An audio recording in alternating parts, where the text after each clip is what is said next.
Ya, kita bahas tentang bagaimana seseorang melihat pernikahan bukan semata senang-senang. Bukan semata-mata ketika dia bisa memuaskan syahwatnya dan mengatakan bahwa alhamdulillah udah halal Ustaz.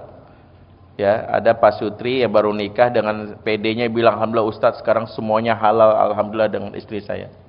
Saya bilang enggak juga ya, makan babi bareng haram.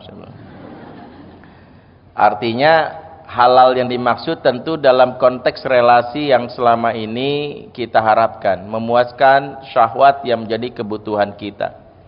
Tapi tentu ada pagar-pagarnya.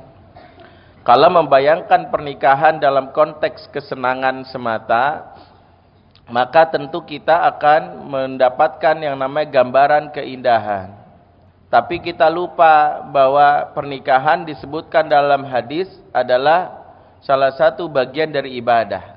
Disebut sebagai nisfuddin, setengah dari agama. Saking bahwa pernikahan ini mampu meredam satu poin dari pendidikan agama, yaitu meredam syahwat. Maka setengah dari agama itu namanya mengendalikan syahwat.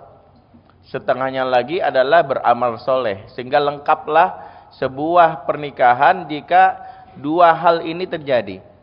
Yaitu mengendalikan syahwat sehingga hanya kepada yang halal yaitu pasangannya saja. Yang kedua, menjadikan pernikahan sebagai batu loncatan untuk memperbanyak amal soleh. Lompatan-lompatan amal justru terjadi ketika kita menikah. Namun yang harus kita pahami, gambaran kesenangan-kesenangan pernikahan ini harus dibarengi dengan kesadaran bahwa nikah ini adalah sebuah tanggung jawab. Pernikahan dalam Islam dikenal sebagai mitsaqon ghalidha. Dan itu disebutkan di dalam surat An-Nisa ayat 21 ketika Allah menyebutkan bagaimana seorang suami telah mengambil yang namanya janji dari istrinya dengan disebut mitsaqon ghalidha. Wa akhadna minhum mitsaqon ghalidha. Dan mereka istri-istri kalian mengambil dari kalian wa akhadna minkum mitsaqon ghalidha, yaitu mitsaqon ghalidha, ikatan yang kokoh. Ikatan yang bukan sebarang ikatan, karena ikatan yang kokoh ini Allah sebutkan juga di ayat yang lain menggambarkan betapa dahsyatnya mitsaqon ghalidha. Wa akhadna minhum mitsaqon ghalidha. Dan kami, kata Allah, mengambil perjanjian dari para nabi dengan mitsaqon ghalidha, ikatan yang kokoh. Jadi ketika seorang suami menikah dengan istrinya disebut mitsaqon ghalidha. Seorang nabi membuat perjanjian dengan Allah disebut mitsaqon ghalidha. Ternyata bukan dua itu saja Allah sebut mitsaqon ghalidha. Di surat An-Nisa 154 Allah juga sebutkan perjanjian spesial antara dirinya dengan Bani Israel. Di mana Allah sebutkan juga wa akhadna minhum mitsaqon ghalidha. Dan kami, kata Allah, mengambil perjanjian dari Bani Israel dengan perjanjian yang kokoh. Jadi ada tiga. Saat Allah menyebut perjanjian Nabi dengan Allah dengan mitsaqon ghalidha, itulah contoh nyata dalam Al-Quran sebuah perjanjian yang wajib ditepati. Contoh bagaimana perjanjian yang ditepati. Maksudnya gimana?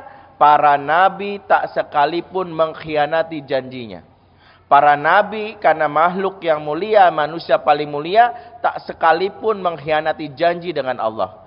Semua nabi tidak tergoda karena bujuk rayu. Ketika jumlah umatnya banyak tidak tergeser, berpikir, wah kayak lumayan nih jualan produk, enggak. Nabi tak berpikiran untuk urusan dunia.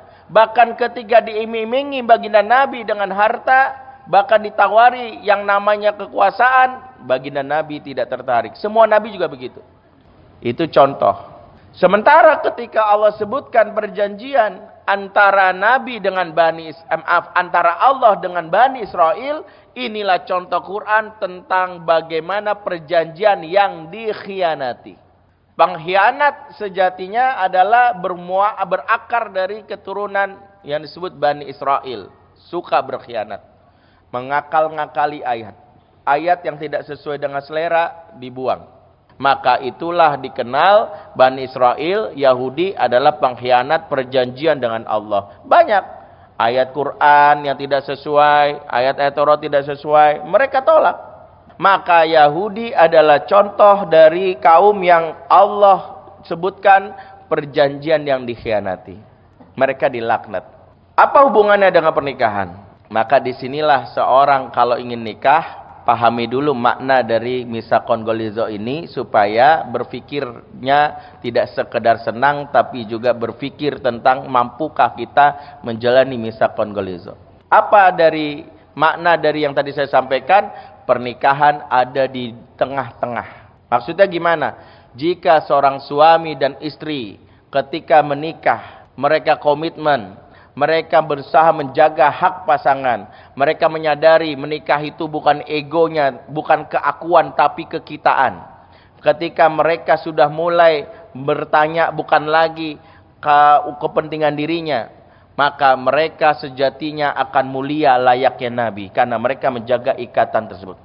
Mereka akan dimuliakan layaknya Nabi. Laki-laki yang berusaha menjadi family man, lelaki yang menjaga keluarganya, maka Rasul menyampaikan hadisnya, khairukum khairukum li ahlihi wa ana khairukum li ahli. Sebaik-baik kamu yang paling baik sama keluargamu, dan saya, kata Rasul, ini contoh kata Rasul, saya paling baik sama keluarga saya. Maka laki-laki khususnya yang komitmen terhadap pernikahannya, menjaga perasaan pasangannya, memuliakan istrinya, maka dia contoh perjanjian yang ditepati, dia akan mulia layaknya Nabi.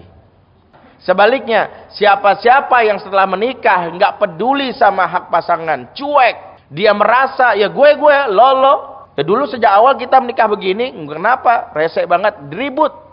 Selalu berpikir kebutuhan dulu, hakku dulu penuhi baru aku jalankan kewajiban. Maka mohon maaf, inilah orang yang kata para ulama, contoh orang-orang yang terlaknat seperti Yahudi, berkhianat terhadap ikatan menikah. Maka nikah bisa memposisikan orang itu dimuliakan atau dihinakan.